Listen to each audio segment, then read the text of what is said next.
شروع اللہ کے نام سے جو بڑا مہربان نہایت رحم والا ہے۔ جو چیز آسمانوں میں ہے اور جو چیز زمین میں ہے سب خدا کی تسبیح کرتی ہے، جو بادشاہ حقیقی، پاک ذات، زبردست حکمت والا ہے۔ وہی تو ہے جس نے ان پڑھوں میں انہی میں سے محمد صلی اللہ علیہ وآلہ وسلم کو پیغمبر بنا کر بھیجا، جو ان کے سامنے اس کی آیتیں پڑھتے اور ان کو پاک کرتے اور خدا کی کتاب اور دانائی سکھاتے ہیں۔ اور اس سے پہلے تو یہ لوگ صریح گمراہی میں تھے، اور ان میں سے اور لوگوں کی طرف بھی ان کو بھیجا ہے جو ابھی ان مسلمانوں سے نہیں ملے، اور وہ غالب حکمت والا ہے۔ یہ خدا کا فضل ہے، جسے چاہتا ہے عطا کرتا ہے، اور خدا بڑے فضل کا مالک ہے۔ جن لوگوں کے سر پر تورات لدوائی گئی پھر انہوں نے اس کے بارے تعمیل کو نہ اٹھایا، ان کی مثال گدھے کسی ہے جس پر بڑی بڑی کتابیں لدی ہوں۔ جو لوگ خدا کی آیتوں کی تکذیب کرتے ہیں ان کی مثال بری ہے، اور خدا ظالم لوگوں کو ہدایت نہیں دیتا۔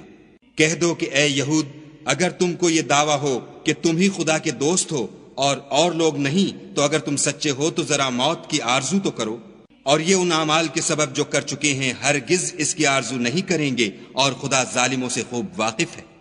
کہہ دو کہ موت جس سے تم گریز کرتے ہو وہ تو تمہارے سامنے آ کر رہے گی، پھر تم پوشیدہ اور ظاہر کے جاننے والے خدا کی طرف لوٹائے جاؤ گے، پھر جو کچھ تم کرتے رہے ہو وہ تمہیں سب بتائے گا۔ مومنو، جب جمعے کے دن نماز کے لیے اذان دی جائے تو خدا کی یاد یعنی نماز کے لیے جلدی کرو، اور خرید و فروخت ترک کر دو اگر سمجھو تو یہ تمہارے حق میں بہتر ہے۔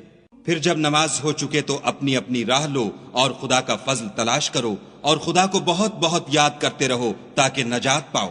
اور جب یہ لوگ سودا بکتا یا تماشا ہوتا دیکھتے ہیں تو ادھر بھاگ جاتے ہیں اور تمہیں کھڑے کا کھڑا چھوڑ جاتے ہیں۔ کہہ دو کہ جو چیز خدا کے ہاں ہے وہ تماشے اور سودے سے کہیں بہتر ہے، اور خدا سب سے بہتر رزق دینے والا ہے۔